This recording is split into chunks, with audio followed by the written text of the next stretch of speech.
This is Democracy Now!, democracynow.org, The War and Peace Report. I'm Amy Goodman with Nermeen Sheikh.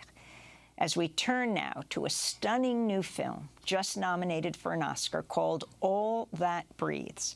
It follows two brothers in New Delhi, India, who are self-taught bird doctors trying to save a type of bird called the black kite, which is suffering from the city's dirty air. They're falling from the sky. This is what Filmmaker magazine wrote about All That Breathes. You don't care for things because they share the same country, religion, or politics. Life itself is kinship. We're all a community of air. Those are the poetic words heard in the closing voiceover of Shaunak Sen's mesmerizing All That Breathes. The film's an ambitiously intricate study of the intersection of environmental collapse, religious tension, and the love of two Muslim brothers for a feathered scavenger unnervingly falling from a smoggy Delhi sky. That, again, the opening of the article in Filmmaker magazine. This is the trailer for All That Breathes.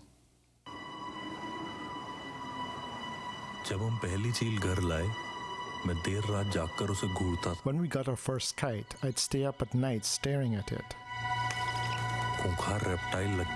It looked like a furious reptile from another planet.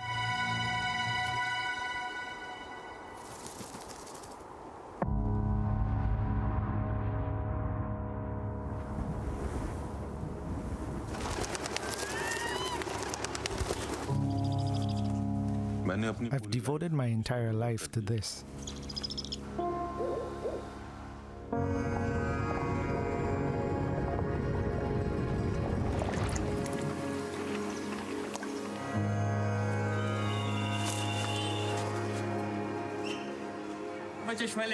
It took my glasses.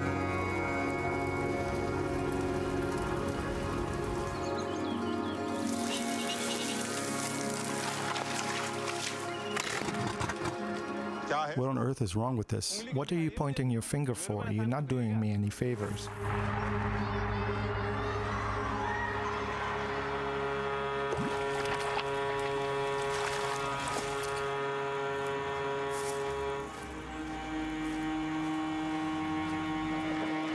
Saud, if we play dead inside the cage, will the kites try to eat us? Go, try laying down.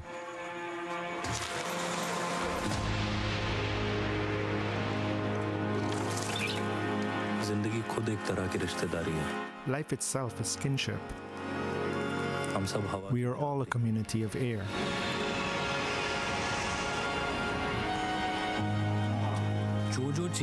One shouldn't differentiate between all that breathes.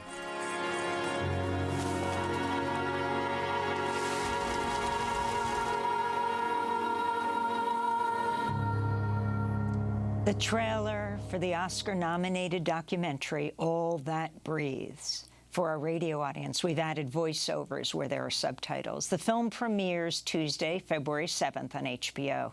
After its premiere last year, it became the only film ever to win Best Documentary Prize at both the Sundance Film Festival and Cannes. We're joined right now by the film's director, Shaunak Sen, a filmmaker, a video artist, a film scholar who lives in New Delhi, India, but joins us today from Munich, Germany. Democracy Now! Welcomes you, Shaunak Sen. What a remarkable, breathtaking, transformative film. Now, this is an odd question, but if you can start off by talking not only about why you made this film, but also define it as what you didn't want it to be. Mm-hmm. Actually, well, firstly, thank you. That's very kind of you.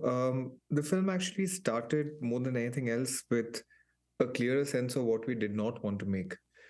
To begin with, we knew I mostly wanted to steer clear of three things. Firstly, I did not want to make a nature doc or a wildlife doc. I did not want to make a kind of frontally, conventionally socio-political documentary. And mostly, I did not want to make a sweet film about nice people doing good things. Because that version is possible of this film.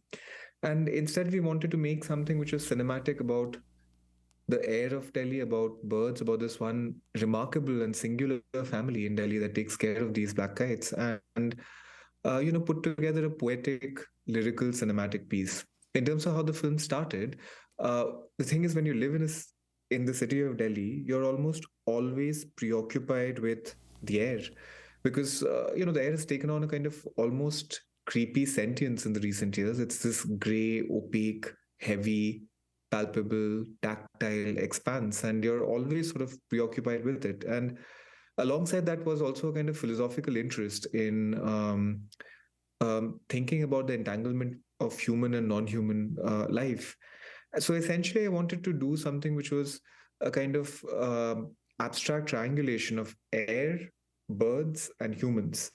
And essentially, that's how the film began. I remember sitting in a car one day and looking up at the gray expanse of the sky of Delhi, and looking at the black dots peppering the sky. And at one point, I had the distinct impression that I saw one of those black dots, the birds, the black kite, sort of fall, plummet to the ground. And since then, I was gripped by the figure of a bird that falls off the sky. And I literally Googled, where do birds that fall off the sky go? And the work of the brothers came up. And the minute you go to the tiny, cramped basement where the brothers, for the last 15 years, have saved over 25,000 black kites, it's inherently very cinematic. And, it's very, very dense, and it's a tiny industrial kind of a basement. And, since then, a film is like a free fall. It's like a fever dream, really. And it took us 3 years to make it. And essentially, this is how the film began. Well, Shaunak, I mean, the film is really of the highest aesthetic quality, which all reviewers have said. And the mood you've created is simultaneously melancholic, but also transcendent. And part of the reason for that is the brothers, the kinds of things the brothers do, of course, in treating these wounded birds, but also these extraordinary insights they offer throughout the film on both the human and animal condition. So could you talk about that, how when you started speaking to the brothers, what you were most struck by, and when you decided that they would be the central focus of the film you wanted to make? Well, the thing is that I knew that the story had to be ecological, socio-political, and emotional. It had to have a kind of emotional peg and had to be about this family. And, it had to be a kind of, like, life is a dense entanglement of things, and it had to sort of have all these things for it to be truly moving for all kinds of audiences. So, and when I met the brothers, I realized that apart from it being a very interesting kind of an emotional story between the two of them, their relationship with the birds, and like the stuff that was happening outside around their homes, it was interesting. But more than anything else, the brothers are just such philosophers, such philosophers of the urban. And I soon realized that we had to have a form for the film that had to be meditative and contemplative and actually aestheticized. So for the first year, I was doing a lot of handheld, verite, kind of more sort of conventional shooting. But soon I realized that all that footage had to be junked. So we had to actually trash about 8 months of shooting, because the form had to be more cinematic and meditative, in sync with how the brothers were, because the brothers are like organic intellectuals, it's a kind of experiential wisdom of having closely focused on birds and other life forms for almost 2 decades. And therefore, we decided that we needed to have a kind of outer covering of fiction films. So even though we don't tell characters what to do, but we use things like tracks and dollies and sliders and cranes and stuff to tell a non-fiction story. So I think the outer shell or the outer covering of the film is like hopefully a very cinematic kind of a aestheticized object, whereas the way the people are behaving is obviously naturalistic, because nobody's told them how to behave. But essentially, the form or the grammar of the film had to be this kind of an aesthetic thing to really get the point across in a more nuanced, sublime manner. And this is not a film that really frontally says what it has to say. It's all oblique. So the form had to be beautiful, essentially. Yeah, that's absolutely true. The film is extremely subtle in the things that it says and also the things that it does not say. Now, I just want to ask about something before we go to another clip from the film. You've said that films are meant to be Trojan horses, saying in another interview, quote, "We have to sneak in things and whisper things to the better angels of people's nature." Explain what you mean. Well, the thing is that, I mean, on all registers, really, a lot of my grouse with a lot of environmental films prior to this was that there was a lot of, gloom and doom, either despair or a kind of romanticized, almost prelapsarian vitality. And, life is more plural than that. And I just felt like the idea is that you have to open up the conversation. We are filmmakers and we're not like a film shouldn't pamphleteer, it shouldn't show its cards too clearly. The idea is to emotionally move audiences, and especially audiences that don't want to have a conversation with you. The problem with a lot of either environmental films or political films and so on is that when you when you go at audiences with a sledgehammer and hold them by the collar and say feel bad about this, it ends up being too pedantic or moralistic or didactic, and very often it feels a bit off-putting, or you're either preaching to the choir or just alienating audiences who have a different value system. And the idea is that our skill set is to be able to rouse feelings and emotionally move people, and the idea is to open the conversation and not close it. So to have a film where things are sort of nudged at obliquely or tangentially, or let people sense the things that you want to communicate instead of sort of frontally telling them on the nose. That's essentially, even in this film, the things that we want to talk about are really the epistemic wallpaper of their lives. And you don't need to really constantly shine a light on it very frontally or conspicuously. The environmental stuff, the this unrest around them, all of that is, I think, fairly palpable, but in a minor key. And that's how my favorite films are those that obliquely nudge at things, that have a sideways glance at things in every way, politically, ethically, socially, in every way, really. That's what I meant. I want to go to a clip from your film, All That Breathes, beginning with the two brothers' helper, Salik, holding a wounded kite, that famous bird that flies over Delhi, in the basement where they treat the birds.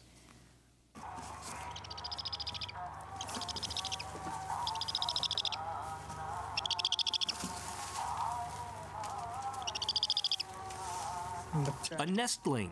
The nestlings have started coming. Baby season's about to begin. Many more will come. Today's the 5th, right? It'll get crazy soon.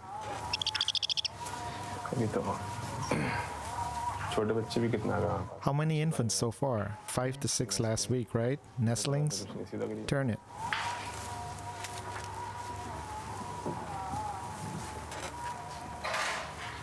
It'll survive, right? It has metabolic bone disease. We can fix that. Let's see if it can stand. It can't. Can't straighten its legs.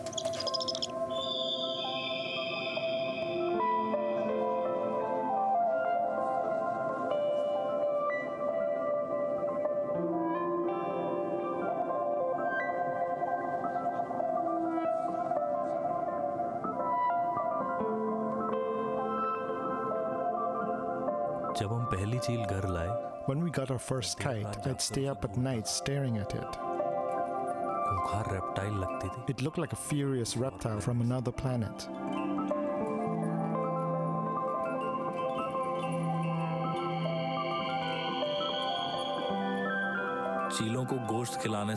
It's said that feeding kites earns sawab, religious credit. When they eat the meat, they eat away your difficulties, and their hunger is insatiable.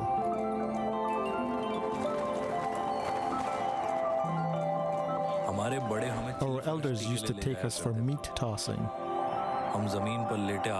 We'd lie on the ground watching the elegant curves in the sky. The head would spin.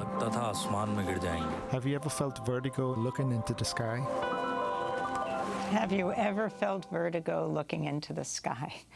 We're talking to Shaunak Sen, who is the filmmaker who made this Oscar-nominated film, All That Breathes. I have to admit, Shaunak, I watched this film after midnight last night with my little Papazazu at my side, who cocked her head every time she heard the sounds, and the animals could not stop staring. But tell us about who these brothers are with their helper, how they came to set up this animal hospital. Well, the brothers, they live in the northern part of Delhi, Nadeem and Saud, and their cousin Salik. And over the last 15 years, they've actually treated over 25,000 black kites through what otherwise appears to be a very slapdash, informal kind of a work. They work out of a very, for the longest time, they worked out of a very grubby, dingy, tiny, cramped industrial basement where they save these magisterial birds that are falling down in scores in Delhi from the skies, really. And they started because initially what happened was that they realized that a lot of the hospitals were, like overrun, and they had to treat the birds themselves. And they had no training in it at all, no medical training at all. And they used to be bodybuilders, amateur bodybuilders as teenagers, and they would pick up injured black kites and other kinds of raptors, birds of prey, and bring them home and sort of develop their own techniques to repair and heal these birds. And one thing led to the other, and over time, people started bringing their injured kites to them. And today it's become this kind of informal hospital, moving towards full formality now. But it's what they've done is singular and incredible and wonderful. But the film, actually, apart from just the loveliness of what they do, is really an investigation of their minds, because they're also profound philosophers in some ways, and it's an investigation of their lives and given stuff that is happening around them, and also what compels people to do what they do, and what it means to, when in the foreground of your life is a kind of consideration of the entanglement of human non-human life. And when you keep thinking of a kind of neighborliness or kinship with human non-human life. So the film is a kind of excuse me, my interest in the film was really about their minds and their everyday quotidian life, and that's how it started. Shaunak, let's go to another clip from All That Breathes, which begins with a wounded bird being brought into the basement for treatment.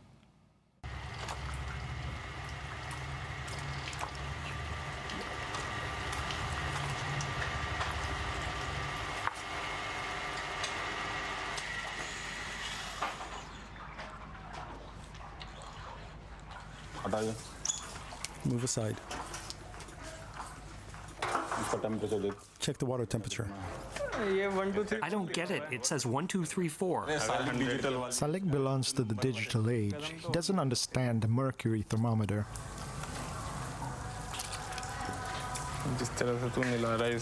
How you're cleaning it behind its ears. Reminds me of how mother used to bathe us.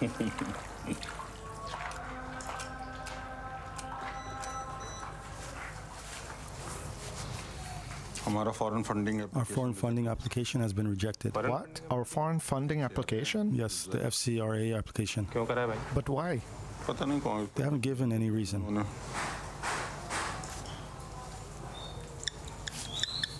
What will we do now?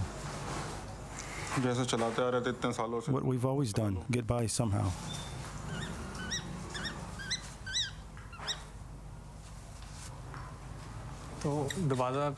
Can't we apply again?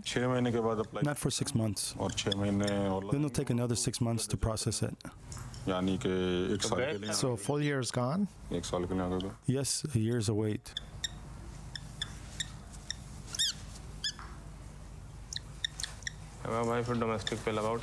We'll need to manage domestic funding.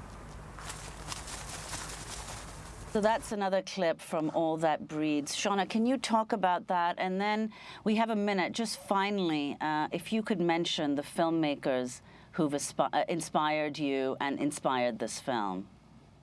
For sure. Well, the thing is that this was not a film which is like a regular verite observational documentary. And I wanted to make something which is cinematic and felt aesthetic and beautiful. And so cinematographically, I was really very influenced by this Russian filmmaker, non-fiction filmmaker called Viktor Kosakovsky, who has these incredible, incredibly well shot films and like phenomenal panning and tilting. And so I'd heavily recommend him. In terms of fiction, the Russian great Tarkovsky was a huge influence. In terms of the edit, a New York-based filmmaker called Gianfranco Rossi was very, very, very influential. Other than that, just a ton of films that use slow takes and have a particular relationship with ecology or the world or the planetary or nature have been important. For instance, Terrence Malick was a profound influence, and also people we have 10 who are able seconds, to hold, Shaunak. and also like are able to hold the political alongside the aesthetic is what has been very, very influential for me. Thank you. Shaunak Sen, thank you. The Delhi-based director of the Oscar-nominated documentary All That Breathes premieres Tuesday, February 7th on HBO. Speaking to us from Munich, Germany, I'm Amy Goodman with Nermeen Sheikh.